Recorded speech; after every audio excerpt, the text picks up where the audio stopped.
Okay, I'm live on YouTube, and let me actually go live on Discord. Share my screen, share this one, go live. Okay, you should be able to see my screen now, I think. Okay, let me just go full screen here.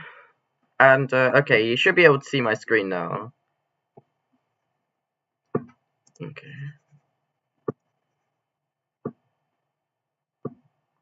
Let me just get some kind of indication that my screen is actually like visible.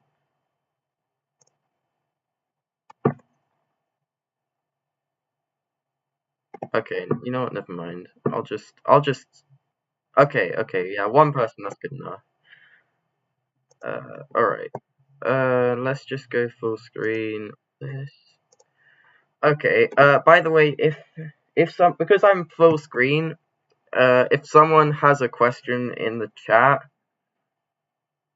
if someone has a question, then just someone call it out because because I won't be able to see it basically.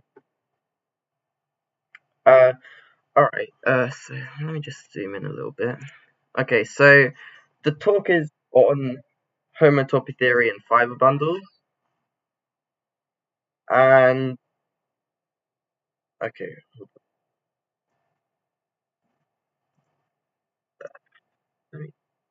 let me just server mute CFurco, 1 sec.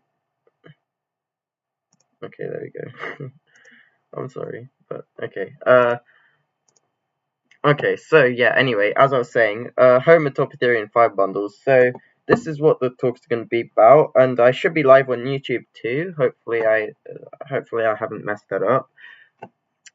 Okay, so so first of all, we're gonna look at some basic definitions of fiber bundles, and we're gonna look at some what I think are illuminating examples.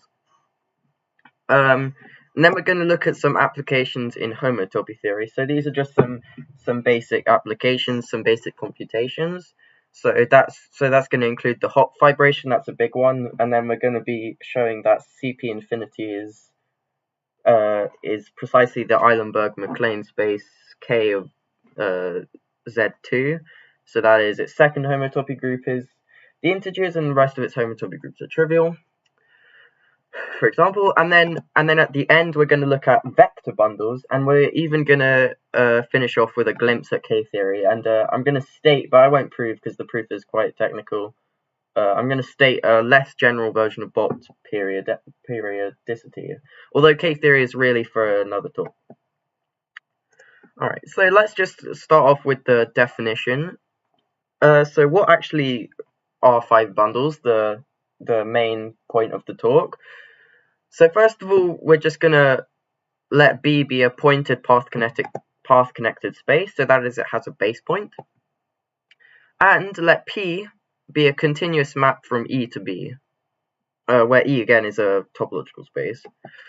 Then this map P is said to be a fiber bundle with fiber F if so F is equal to the preimage of the base point of B, P is a surjection, and for every single X in B, there is a neighborhood UX, which is a subset of B, and a homeomorphism between the preimage of this neighborhood and the neighborhood cross the fiber, such that we have that the triangle commutes. So, oh my.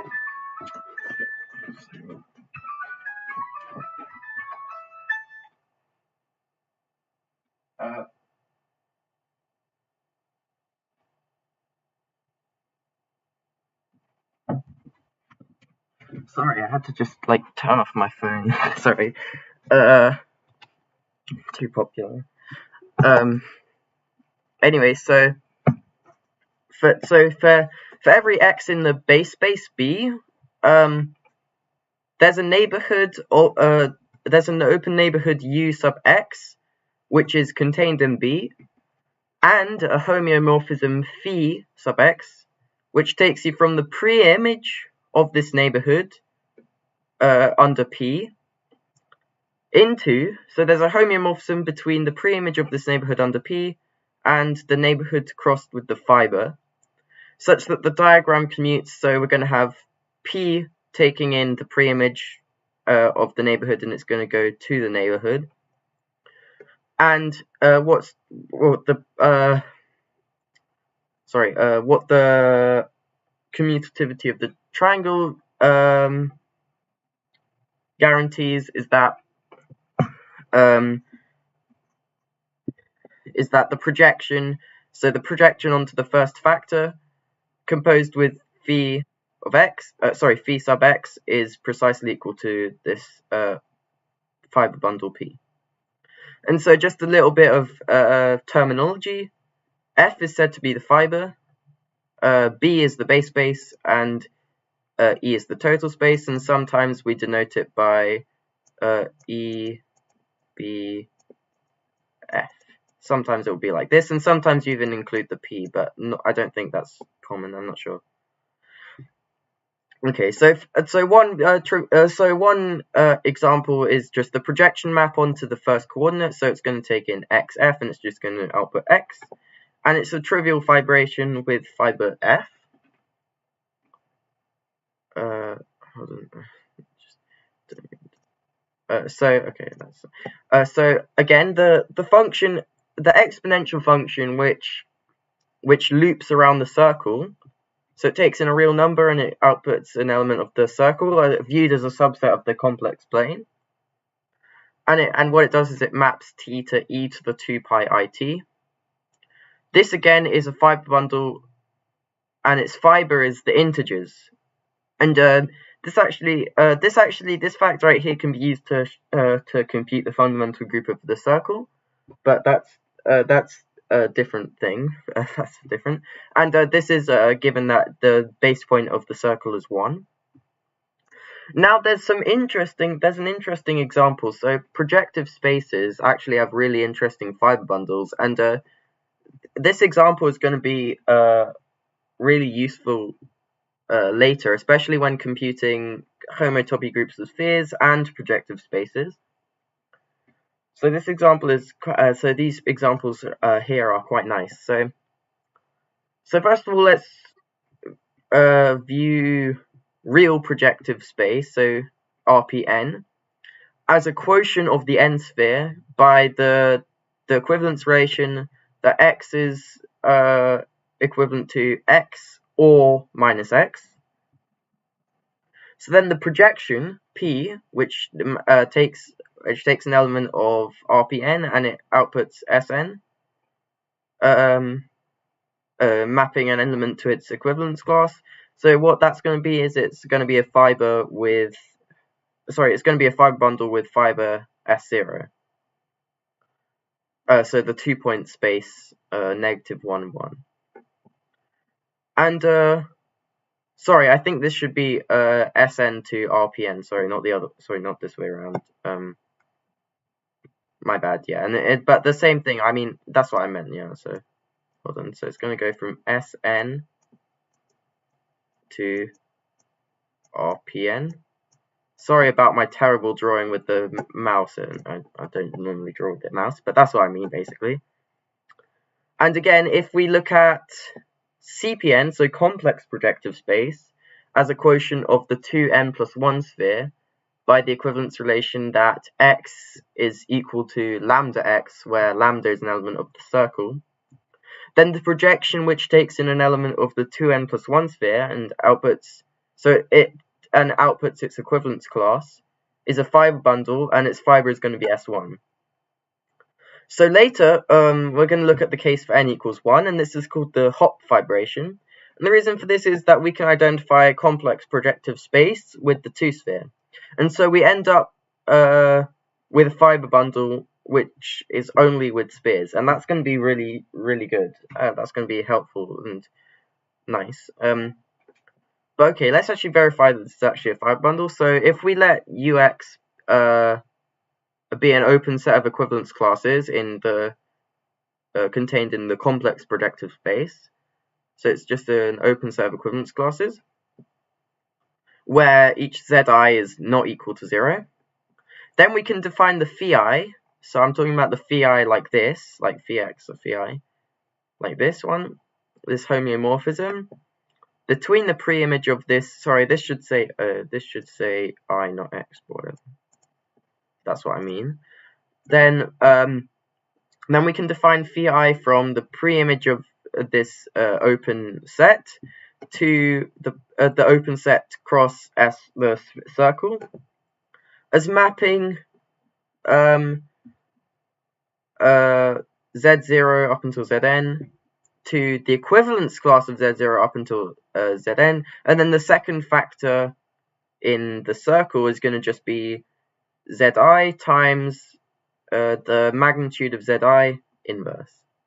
And one can see this as a homeomorphism because its inverse map is going to take the equivalence class of z0 blah, blah, blah, to zn lambda, and it's going to map it to lambda zi times the magnitude of zi inverse times z0 up until zn. And I'm not going to check this by calculation, but if you'd like to, you can check that it's actually the inverse of this map.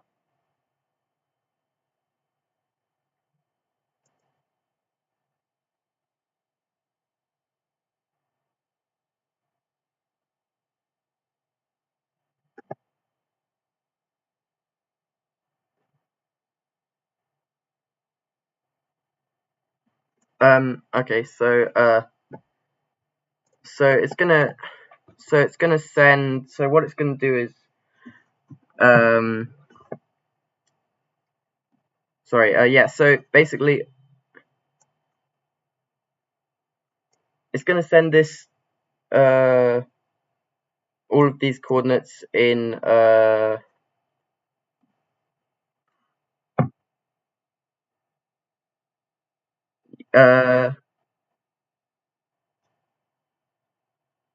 no, sorry, these are the points in the, these are going to be the open sets.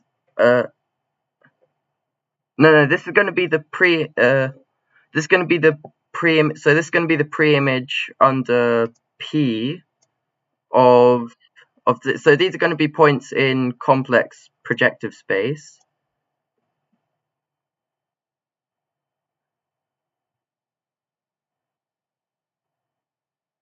Oh yeah, sorry, sorry.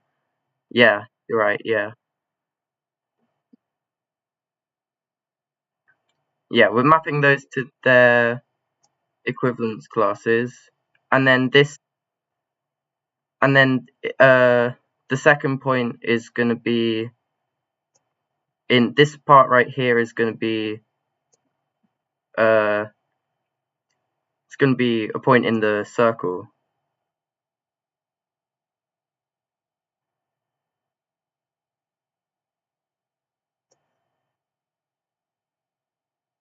Yeah.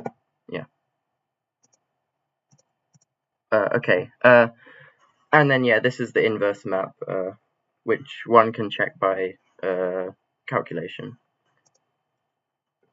And so actually, if you replace the field of complex numbers by quaternions, then we can actually just do a similar thing. But and we can replace the 2n plus 1 sphere by the 4n plus 3 sphere. And we can get a fiber bundle pretty much similarly by mapping, by doing a similar map between S4n plus 3 and HPN. And the fiber is going to be the 3 sphere. And what we're going to view, so we're viewing the 4n plus 3 sphere as the unit sphere in n plus 1 quaternion space. And so again, when n equals 1, we get another fiber bundle which is made up only of spheres. And so it's going to map, so when n equals 1, we get the 4 plus 3, so 7 sphere. And then we can identify the 4 sphere with HP1. So we get the 7 sphere, the 4 sphere, and the fiber is going to be the 3 sphere. So again, we're going to see later how that's going to link in with homotopy groups of spheres. And so actually, we can go up one more time up in dimensions, by using the non-associative 8 algebra of Cayley octonions. And so, just as a review, this algebra is just defined as looking at pairs of quaternions, and the multiplication is given by multiplying 2 pairs of quaternions is going to give A0, A1 times B0, B1 is given by A0, B0 minus B1 conjugate A1, and then the second point is the second quaternion here in this pair is going to be A1, B0 conjugate plus B1, A0. And so what we can do is we can look at S15. So we can look at the 15 sphere as the 16-dimensional vector space of pairs of octonions. So yeah, we can go up quite high in dimensions here. And the projection P, which goes from the 15 sphere to the 8 sphere, which we can look at as the octonions union infinity, which maps the pair Z0, Z1 of octonions. These are octonions right here, and it's going to map it to Z0, Z1 inverse. Turns out to be a fiber bundle with fiber S7. Now this is a little bit hard to check. You actually have to take a little bit more care to check this, but I'm not going to go into that. You can just kind of trust me that this is actually a fiber bundle with fiber of S7. And so if you look down the road a little bit further into algebraic topology, there's such a thing called there's a problem called the Hopf invariant 1 problem, and where basically it asks what maps have Hopf invariant of 1. Which is a whole different subject altogether. But one corollary of the solution which Adams found is that we can only have these nice fiber bundles of spheres like this. And so there's actually no fiber bundles with fiber, base space, or total space of spheres in different dimensions, which is quite an interesting fact. So these are pretty special spheres, even though they might seem a little bit random. Okay, so now that we've got those interesting examples out of the way, we can move on to some homotopy theory now. And so the nice thing about fiber bundles is there are triple. So for any pair of spaces A, which is a subset of X, it turns out that we have a long exact sequence of homotopy groups, as you can see here. So both I star and J star are induced by inclusions, because, well, this one is because A is a subset of X, and this one is the inclusion X star, and then it's going to be the inclusion like this, so it's going to be induced by that inclusion. And the boundary operator del, so it takes in the nth homotopy group and it's going to output the n-1th homotopy group, is obtained by restricting these maps to these maps. And to save my breath, I'm just going to allow you to read that. And so yeah, so a nice property of fiber bundles is because they're a triple of spaces, so that we can replace this pi n of x, these relative homotopy groups, we can just replace them with the nth homotopy group of the fiber, basically. Or of the base space. We'll see in a second. And that's a really, really helpful property. And now we're going to see how that ties into these crazy fiber bundles of spheres. Okay, so first of all, we're going to look at the homotopy lifting property. And so if we're given two topological spaces E and B, along with a continuous map between them, we say that this map P has the homotopy lifting property with respect to X. If for any two maps F between X and E and G between X cross I, but by I mean the unit interval, and B, such that this square commutes, so this square right here commutes, And what I mean by I, so this map which takes in x and outputs an element of x across I, so all it's going to do is not a surjection, it's going to take in x and it's going to output x0, this pair. So it says, so P is said to have the homotopy lifting property with respect to x if there is a continuous map G tilde between x cross I and E, such that these two triangles, so if I just erase my original, I don't know if there's different colors. Oh, there is different colors. Okay, nice. So that this triangle commutes and this triangle commutes. Okay, and so clearly so a natural thing to study is, well, we want to look at maps which have the homotopy lifting property with respect to all spaces. That's quite a nice thing to do. And what these maps are called, they're called fibrations. So we say that P, a continuous map between two topological spaces E and B, is a fibration if it has the homotopy lifting property with respect to all spaces X.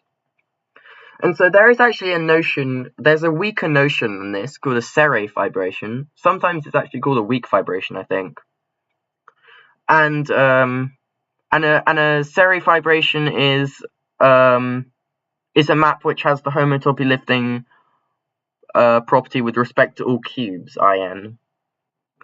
Now, I think that this can be useful. This definition, this weakening of the fibration property, definition, can be useful in some cases, but we're not going to consider it from now on. I just thought that it might be an interesting thing to note. Yeah.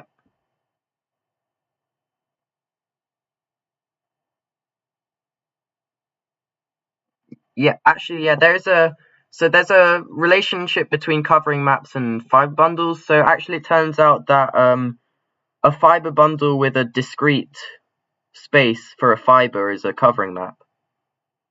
That's the so for example, so this one was a covering map because the integers are a discrete space.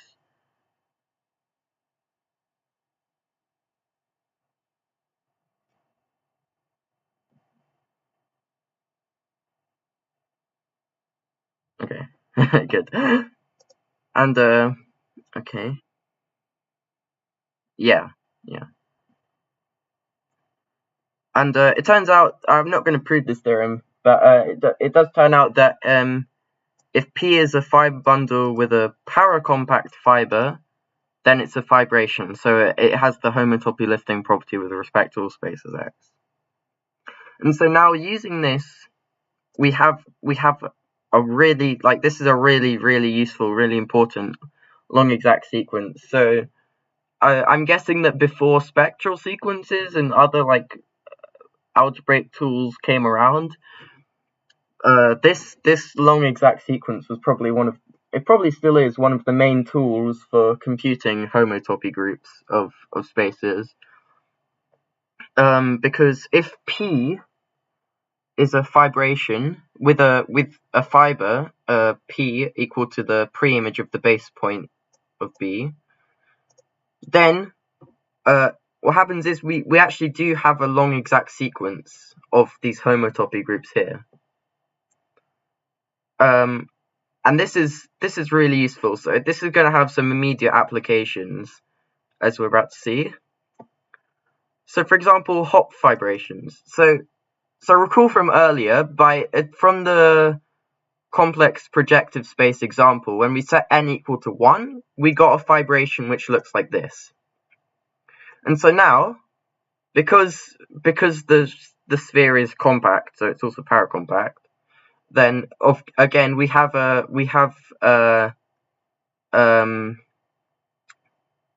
long exact sequence of the following form. So it's going to be to the ith homotopy group of the circle, and then it's going to map to the ith homotopy group of the 3 sphere, and then the ith homotopy group of the 2 sphere, and then the I-1th homotopy group of the 1 sphere. And so now, because the ith, so if you look at so if we replace all of these with 0, except for when I equals 1, then we get then we can have a short exact sequence when I equals, sorry,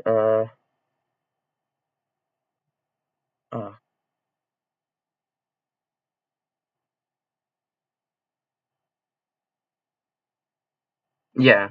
Oh, yeah, sorry, yeah. I confused myself with this, yeah. Yeah, it's because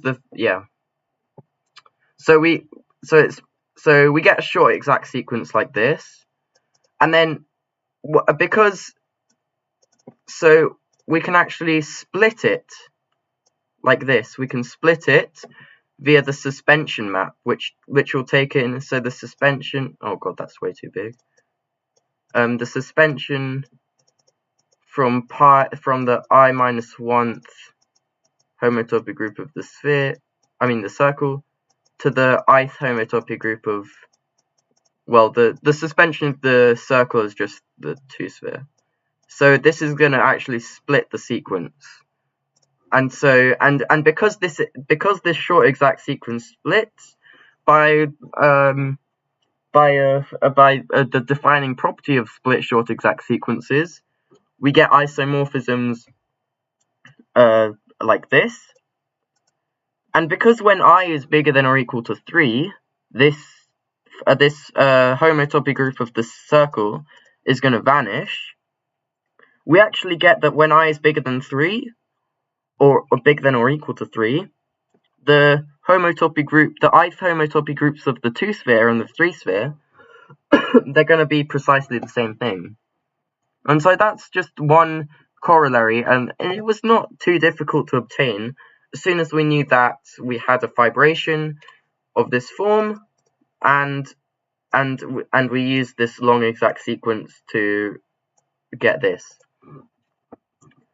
Also note that when I equals, if we assume that we know that the fundamental group of the circle is the integers, then when I equals 2, because the second homotopy group of the 3-sphere is going to disappear, we get that pi 2 of S2 is isomorphic to the integers, because that's just the fundamental group of the circle. And so actually we can use this exact argument and plus Freudenthal's suspension theorem, because Freudenthal's suspension theorem will take us from there, in order to conclude that the nth homotopy group of the sphere is precisely the n sphere is precisely the integers. So there again you have another interesting application of 5 bundles to homotopy theory. And so using a similar argument, which I'm not going to go through 3 times, so using this argument again, and the 5 bundles which we got before, we can have isomorphisms which look like this. And so what you can see from this is that when we let I equal 7, sorry, let me just write I equals 7. When I is equal to 7, we get that pi 7 of the 4-sphere contains a direct z summoned, and actually it turns out to be the integers plus the integers mod 12, but that's not important. We can basically we can immediately see that it's going to have an element of infinite order. And that again is quite a nice thing to know, and it's quite an immediate thing to know too. And similarly with the higher dimensional spheres here. It's a bit of a shame that we can't go up in dimensions to the 16 sphere and the 31 sphere and so forth, but I guess there's only so much nice stuff we can get with this. However, we're not done computing homotopy groups of stuff. We can actually get, again, somewhat simply, the ith homotopy group of infinite complex projective space. Because the construction which I described quite a bit above still works when n is equal to infinity. And so because the infinity sphere is contractible, and so its ith homotopy groups are precisely 0, it follows similarly to this, to the arguments above, I mean, that the ith homotopy group of infinite complex projective space is isomorphic to the I-1th homotopy group of the circle. Now, of course, the homotopy groups of circles are not complicated at all. They're just the integers 0, 0, 0, 0, and so forth. And so, therefore, the homotopy groups of infinite complex projective space, they also are not going to be complicated at all. They're just going to be 0 integers 0, 0, 0, 0, 0. And so we get this nice fact too, just by using 5 bundles and that exact sequence. Which is, again, just nice stuff that we're getting nearly for free, just by using 5 bundles and that long exact sequence. Oh, this is just the I probably should have made that more clear. This just means that the Eilenberg-MacLane space, which so K of Gn. This means that basically means that the nth homotopy group of x, equals x, means that the nth homotopy group of x is equal to G, and then its other homotopy groups are trivial. That's what it means. So for example, the circle is K of Z1 because its fundamental group is the integers, but then all of its other homotopy groups just go to 0, so they're just trivial. It's just neater notation, basically. And well, similarly, we can get isomorphisms between infinite quaternic projective space and the homotopy groups of the 3-sphere. But this time we don't get that. We don't get another Eilenberg-MacLane space because the homotopy groups of the 3-sphere are much more complicated than that of the 1-sphere. It's just a nice corollary to see that if you study the homotopy groups of the 3-sphere, you're also kind of indirectly studying the homotopy groups of infinite quaternic projective space. Okay, so that was some nice those were some nice applications to homotopy theory. Now we're gonna look at some stuff to do with vector bundles, which are somewhat similar to fiber bundles. I believe that you can define vector bundles as a special fiber bundle, but I forget how to do that. So I just know that they are similar. You'll see, but they're special fiber bundles somehow. But yeah, okay. So first of all, let's just so before we define a vector bundle itself, we need some preliminary definitions out of the way. So a family of vector spaces over a topological space X is a topological space E, along with a continuous map between E and X, and a finite dimensional vector space structure on the preimage of X under P.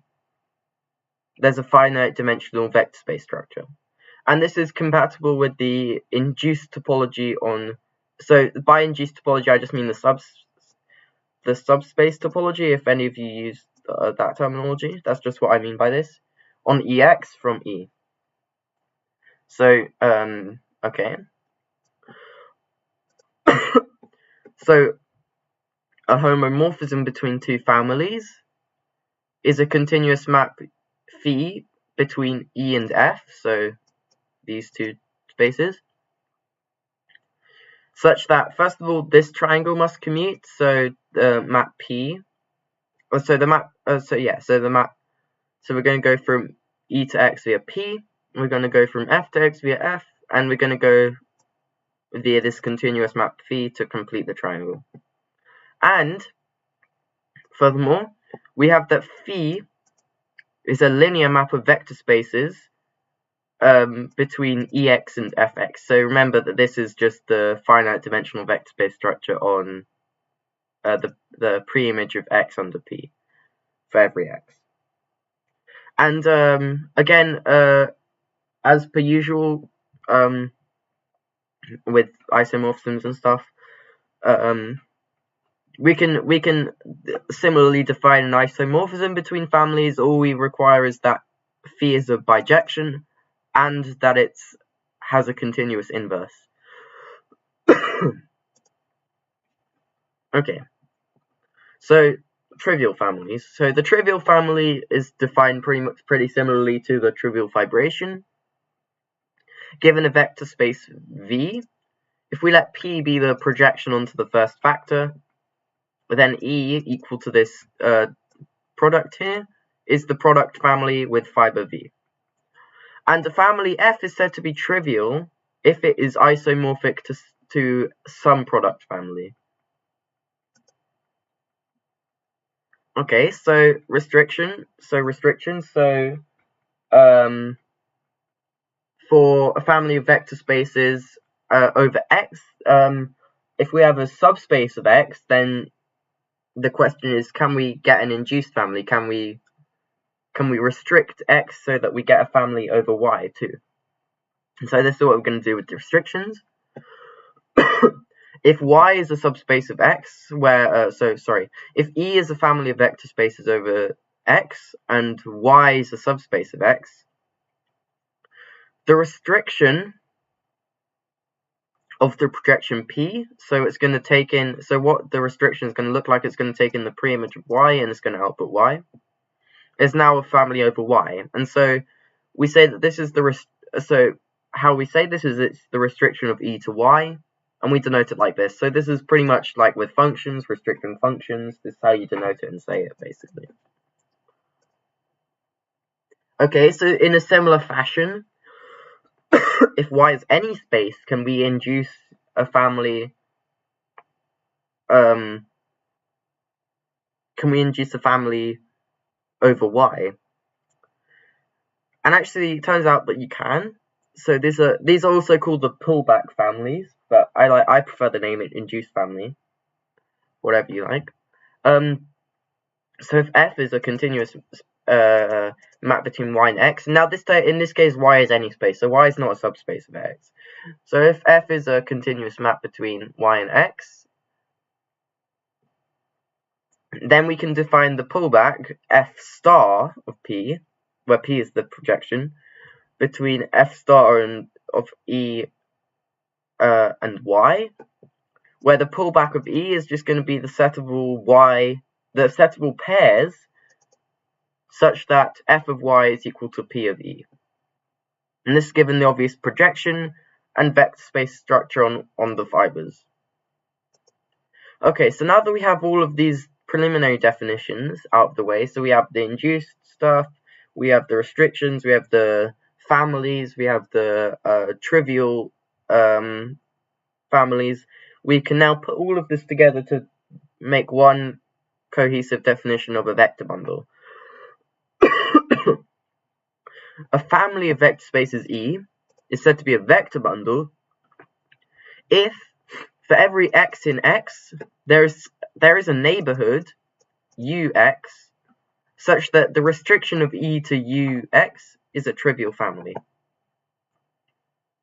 Okay, so now what you might be asking is, can we use the operations on vector bundles, so direct sum, tensor product, Hom, that type of thing, can we use that for vector bundles and like, you know, do all of these natural things on the fibers? And it turns out that you can, but we actually need to do some preliminary work before we can justify just doing this.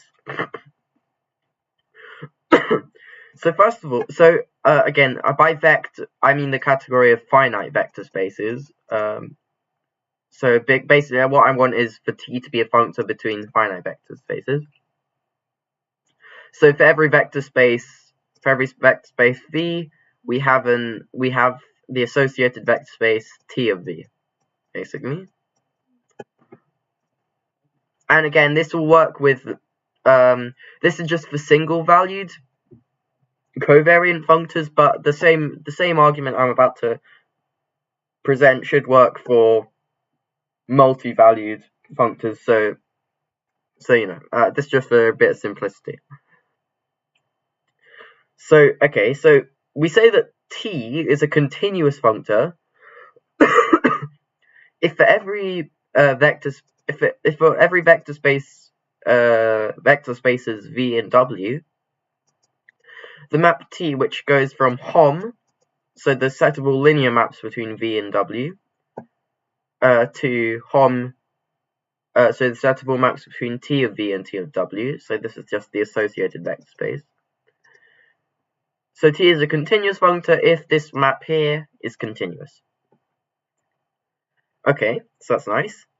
So furthermore, if E is a vector bundle, then we can also get a vector bundle T of E by just doing the disjoint union of all of these vector spaces, because these EX are going to be given finite dimensional vector space structures, so we can just give it so we can just do the disjoint union, and we have the because these are all going to be vector spaces too. And so also for a map, so for a map between these two families, okay, we can still make it a functor, so we can still define this.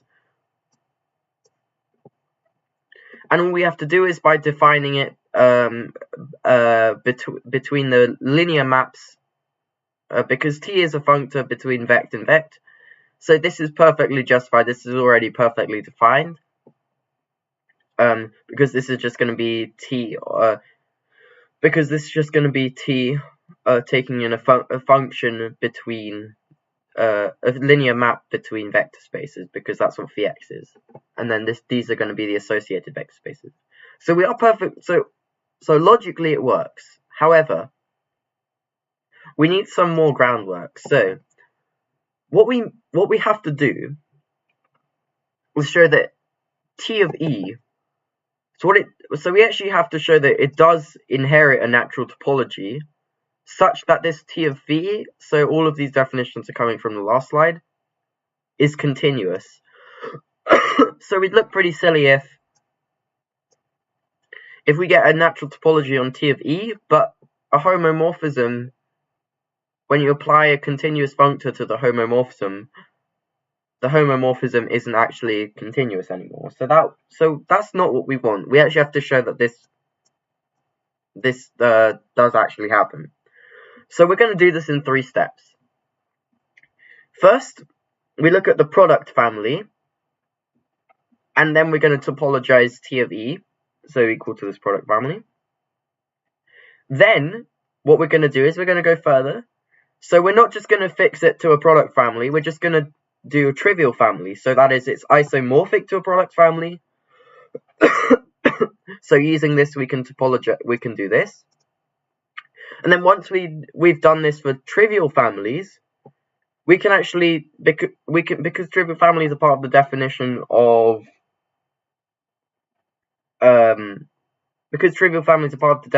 vector bundles, we can finally topologize vector bundles, and then we'll be good to define direct sums and so forth.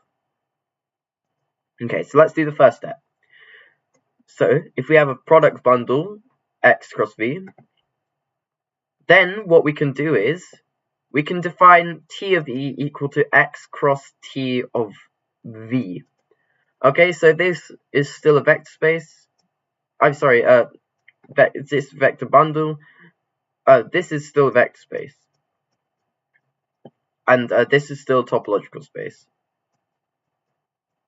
Okay, and again, we can just use the product topology here. So that's not a problem. What we have to show is that T of phi is still continuous. So specifically, the way we're going to do this is so first we're going to let F be another product bundle between, so it's still going to be X cross W.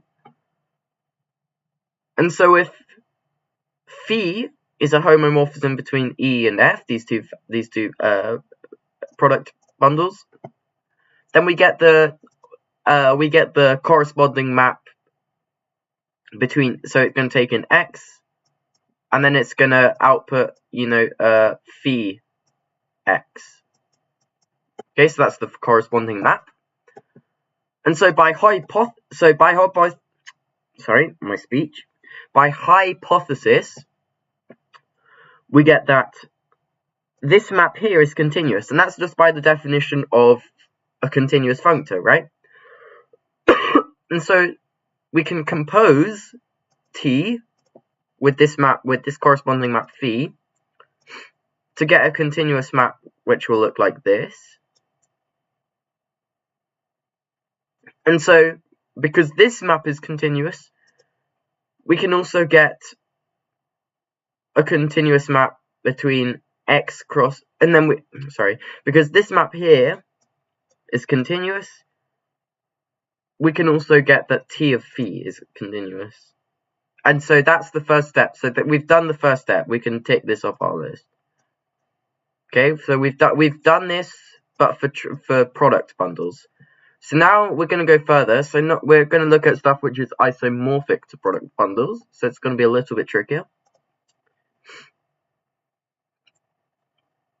So we do have an isomorphism alpha between E and some product bundle. And so the way we're going to do this, the way we're going to topologize T of E, is by requiring that when we apply T to this isomorphism, we get a homeomorphism. Okay? And so, so that's how we topologize it. That's good. That's all good. But what we want to do is we can't be having that if we have a different isomorphism, they give us different topologies. That's no good at all. So we have to show that this doesn't happen. So if we have a different isomorphism beta,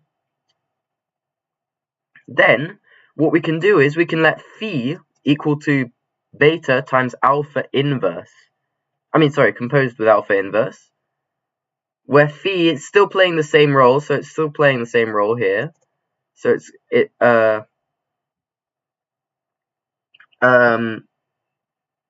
so we're going to get a map between x cross v and x cross w. And this actually shows that alpha and beta induce the same topology, because T of phi equal to this is going to be a homeomorphism. And so this because this is a homeomorphism, we're good to go. And so they induce the same topology. And so now the second step is done. Okay, so that's all we need. So you might be wondering what the last part is about. That's just a couple of extra properties. This isn't part of the second step though. So the topologies on T of E restricted to V and T of E restricted to V are the same. And for a homomorphism of trivial bundles, T of phi, sorry, this shouldn't say E, T of phi is continuous as we needed. Okay, sorry, now it's done. Yeah, now it's done. Sorry, yeah. Okay, and so now that we've done the first two steps, we can finally topologize T of E where E is a vector bundle. And so then we'll be justified to do stuff like this. So we just need to do one more thing. So now we're going to assume that E is a vector bundle. Okay, so by the definition of a vector bundle, there are open sets U contained in E such that E restricted to U is trivial. And so using this topology here, we can topologize T of E restricted to U. So that's good. We can do this because of these two steps. And now if we pick another V contained in T of E, then what we're going to do is, so we're going to put a topology on T of E by saying that V is open if its intersection with T of E T of the restriction of E to U, if this intersection here is open in this topology which we've already done, then V is also open, okay? Where U again is open and E restricted to U is trivial. Yet again, for homomorphism between these two families, we can see that this here is trivial. Is continuous, and we can see that there are natural homomorphisms, so that the continuous functors actually commute with pullbacks. Okay, so now that we've done these three steps, so what have we just done here? So this is big tick. Let's just draw a big tick. So what we've done is we've rigorously justified putting these natural operations which come naturally to vector spaces. We've justified putting them on vector bundles and still getting a vector bundle. And so that's really good. So now we can do more things, and we're really close now because we've done this. We're really close to defining K-theory. First, we just need to define Whitney sums, and so again, we now completely justified. We can go into this rigorously. We can just go happily. We can rush in, and we can now define direct sums of vector spaces. I mean, of vector bundles. Okay, so, and it's just going to be denoted as per usual. Again, note that we have isomorphisms. The Whitney sum is commutative and dissociative, and this is by properties of vector spaces.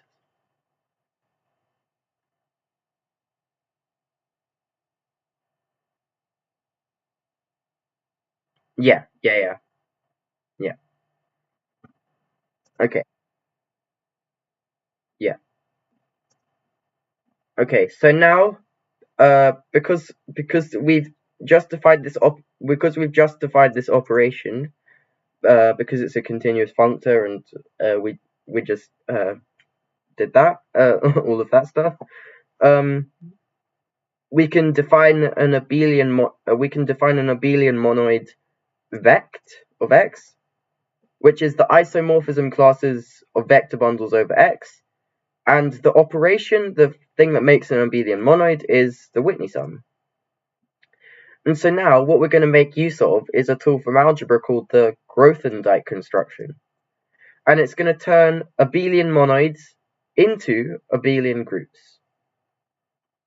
And so for a space X, so this abelian monoid vect X, the Grothendieck construction of this is going to be called K of X. Okay, so let's actually look at what the Grothendieck construction does. So first we're going to look at the universal property, and then we're going to look at an explicit construction, and then we're going to look at an example, and then we can finally define K-theory, and then the last slide is just going to be a statement of Bott periodicity, which is one of the most important results in K-theory, because it's just so useful for computing things. But if you want to, if this whets your appetite a little bit for K-theory, then that's just going to have to be a whole different talk, because there's a lot of stuff which, of course, I haven't covered, and there is still to cover. But okay, let's just define the Grothendieck construction first. So if M is just an arbitrary any abelian monoid, we can associate to it an abelian group K of M, and it's got the following universal property. So there's a monoid homomorphism alpha between this monoid M and K of M, such that for any group G and monoid homomorphism between M and G, there's a unique homomorphism gamma, and this is a group homomorphism, remember, because K of M is an abelian group, between K of M and G, such that gamma alpha, so the composition of gamma and alpha is equal to beta. Okay, so this is the universal property of it, but that's not very illuminating, that's not really very helpful for understanding what actually it's doing. this just kind of showing that any construction which you may make, any explicit construction, they're all going to be the same up to isomorphism because this is unique. Okay, so this is what I found the most. This construction here is what I find to be the most illuminating, and I really got what this is, what's happening once we look at this example. So hopefully this clears things up, because I don't find this very illuminating. This is just kind of something I have to put in so that we get a guarantee that it's unique and up to isomorphism. So there's different constructions of this group K of M, but again, as I said, they'll be the same up to isomorphism. So we're going to give one here. So what we're going to do is we're going to equip M cross M with an equivalence relation by letting this pair XY be equivalent to WZ if and only if there's an M in M such that X plus Y plus M is equal to W plus Z plus M. So again, if M were already a group, then we could just cancel out the M's, and then we would just get our abelian group M back. So okay, so that's good, okay, but okay, let's just we're looking at monoids, so we can't do that. Now let K of M be this group, this M cross M modulo the equivalence relation. Now it's not a group yet. We actually still have to define addition. So the operation is going to be the equivalence class of XY plus the equivalence class of ZW is equal to the equivalence class of X plus Z and then ZW. So this pair now. So commutativity, associativity, and closure are just coming from the fact that M is a monoid, so these are all required for it to be a monoid in the first place, so that's fine. The zero element is just going to be XX, okay? And so actually we don't even need M to be a monoid, we just need it to be a semigroup. But because the zero element is just going to be XX, because well, you can see that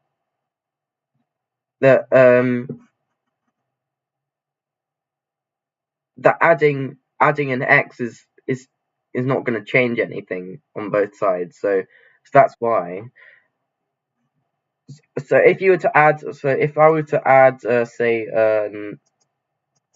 if I were to just add something, I don't know, what's the missing letter? I don't know. If we were to add A on both sides, that wouldn't make a difference, and so that's why this equivalence class XX is the zero element. The inverse of XY, by the fact that this is the zero element, is just YX, because when you add them, you're going to get Y plus X, X plus Y plus X, X plus Y, and by the commutativity, that's just going to be the zero element again. So that's why. So we are looking good to get a group here. And so okay, what's this map which is going to allow us to get this universal property? The map is just going to map M to M plus N for N in M. And this is so for arbitrary. This is going to work for any arbitrary N in M. And this will work because given any monoid homomorphism beta between M and G, the group homomorphism gamma between K of M, so this new group with this group here, and G, this arbitrary group G, which maps the equivalence class of XY to f of x minus f of y. Oh, sorry, this should say beta of x. Sorry. I don't know why I just changed halfway, but it should say beta. Satisfies the universal property, and I'm not going to check this, but you can check this. And here's an example of this. which I find satisfactory. So n is one of the natural numbers, is one of the most natural examples of monoids. No pun intended, but that is pretty humorous now that I think about it. So natural numbers are monoids. Now, you would expect if there were any abelian group you were to choose, which you could just construct from n, the most natural one would be the integers, right? Because it's pretty much you've got 1, 2, 3, 4, 5. You've got all of that stuff. The inverse, you just want -1, you want -2, and so forth. And that's just going to be the integers. And so actually we're about to see how k of n is the natural numbers is going to give you the integers. So what are the elements going to look like? So the 0 element is just going to look like 0, 0, and this is also going to be equal to 1, 1, 2, 2, and n by the fact that this is just the 0 element. 1 is going to look like 1, 0. But then remember that this is just, if we just keep adding 1 every time, this is just going to be equal to n plus 1, the equivalence class of n plus 1, n. The inverse by this, -1, is precisely going to be 0, 1, n plus 1, and so forth. And we can continue doing this forever. So we're going to get 2, 0. We're going to get 0, 2.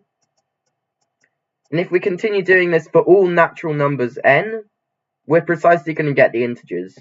And so hopefully that's kind of given you an idea of what's actually going on behind the scenes here and here.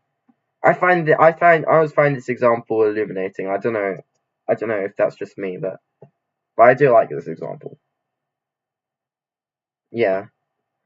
And so yeah, so we can see how it kind of works. And so now, because vect of x is an abelian monoid, well, what we can do is we can just apply this construction to vect of x. So that this is the monoid of isomorphism classes of the vector bundles over x